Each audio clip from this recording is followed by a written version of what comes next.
ज्ञानेश कुमार देश के मुख्य चुनाव आयुक्त होंगे। वे मुख्य चुनाव आयुक्त राजीव कुमार की जगह लेंगे। प्रधानमंत्री नरेंद्र मोदी की अध्यक्षता वाली 3 सदस्यीय चयन समिति ने सोमवार शाम को ज्ञानेश कुमार के नाम की सिफारिश की, जिस पर राष्ट्रपति द्रौपदी मुर्मू ने मुहर लगाई। इस संबंध में अधिसूचना जारी कर दी गई है। वहीं डॉक्टर विवेक जोशी 3 सदस्यीय चुनाव आयोग के नए सदस्य होंगे। अभी तक की परंपरा के अनुसार सबसे वरिष्ठ चुनाव आयुक्त को ही मुख्य चुनाव आयुक्त नियुक्त किया जाता रहा है। राजीव कुमार के बाद ज्ञानेश कुमार सबसे वरिष्ठ चुनाव आयुक्त हैं। चुनाव आयुक्त के रूप में उनका कार्यकाल 26 जनवरी 2029 तक है। ज्ञानेश कुमार को मुख्य चुनाव आयुक्त बनाए जाने के कारण उनकी जगह रिक्त हुए पद पर डॉक्टर विवेक जोशी की नियुक्ति की गई है। ज्ञानेश कुमार मुख्य चुनाव आयुक्त बनाए गए। ज्ञानेश कुमार अब राजीव कुमार की जगह लेंगे। कानून मंत्रालय ने अधिसूचना जारी कर कहा कि ज्ञानेश कुमार को मुख्य चुनाव आयुक्त नियुक्त किया गया है। पीएम मोदी, अमित शाह और राहुल गांधी की 3 सदस्यीय कमेटी ने फैसला किया।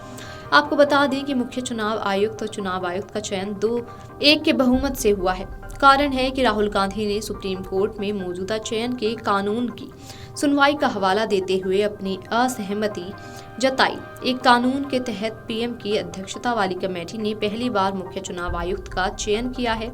इससे पहले इसी कमेटी ने 2 चुनाव आयुक्त का चयन किया था। उसमें एक ज्ञानेश कुमार थे और दूसरे एसएस संधू। सरकार का मुझे एक बात समझ में नहीं आई, ये एक स्थापित परंपरा है, मान्यता है कि न्याय सिर्फ होना नहीं चाहिए बल्कि दिखना भी चाहिए कि न्याय हुआ।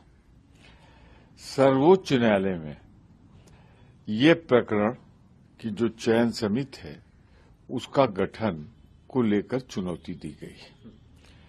मामला सुप्रीम कोर्ट ने स्वीकार भी कर लिया है सुनवाई के लिए। ऐसे में क्या जल्दी थी कि आपने वही जो चुनौती दी गई, जिसको जो विवादित है समिति, जिसमें आपने चीफ जस्टिस ऑफ इंडिया को हटाया है या उनके नॉमिनी को, उसमें आपने नियुक्ति कर दी।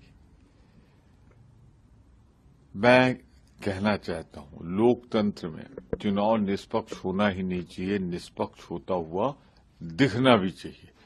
जब इतने सारे मुद्दे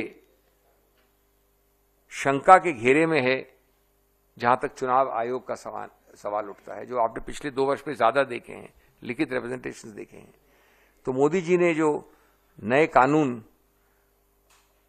से ढकेला है, उसको एक गणतंत्र और लोकतंत्र को अंधेरे में डाला है। और जो हमारी मांग है वो इतनी सरल है, इतनी छोटी है कि थोड़ी भी अगर ईगो कम होती और मनमानी करने की मंशा कम होती तो ये नहीं होता। ये हमारा स्टैंड बड़ा स्पष्ट है, हमने आपके सामने इसलिए रखा है। धन्यवाद। अब सवाल है कि आखिर राहुल गांधी ज्ञानेश कुमार की नियुक्ति से क्यों खुश नहीं है? कांग्रेस ने आखिर क्यों आपत्ति जताई है? ज्ञानेश कुमार की नियुक्ति से कांग्रेस को क्या दिक्कत है? इसे कांग्रेस महासचिव और सांसद केसी वेणुगोपाल ने विस्तार में समझाया। कांग्रेस ने इस फैसले को संविधान की भावना और सुप्रीम कोर्ट के खिलाफ बताया है। उसका कहना है कि सरकार को 19 फरवरी तक का इंतजार करना चाहिए था। 19 फरवरी को इस मामले में सुप्रीम कोर्ट में सुनवाई है। कांग्रेस महासचिव केसी वेणुगोपाल ने कहा, आधी रात को जल्दबाजी में सरकार ने नए मुख्य चुनाव आयुक्त की नियुक्ति की अधिसूचना जारी कर दी है। ये हमारे संविधान की भावना के खिलाफ है। सुप्रीम कोर्ट ने भी कई मामलों में ये दोहराया है कि चुनाव प्रक्रिया की पवित्रता के लिए मुख्य चुनाव आयुक्त को एक निष्पक्ष हितधारक होना चाहिए। Video desk amarujala.com। Amar Ujala Jeevanjali के सारथी की मदद लें और महाकुंभ में स्नान जरूर करें।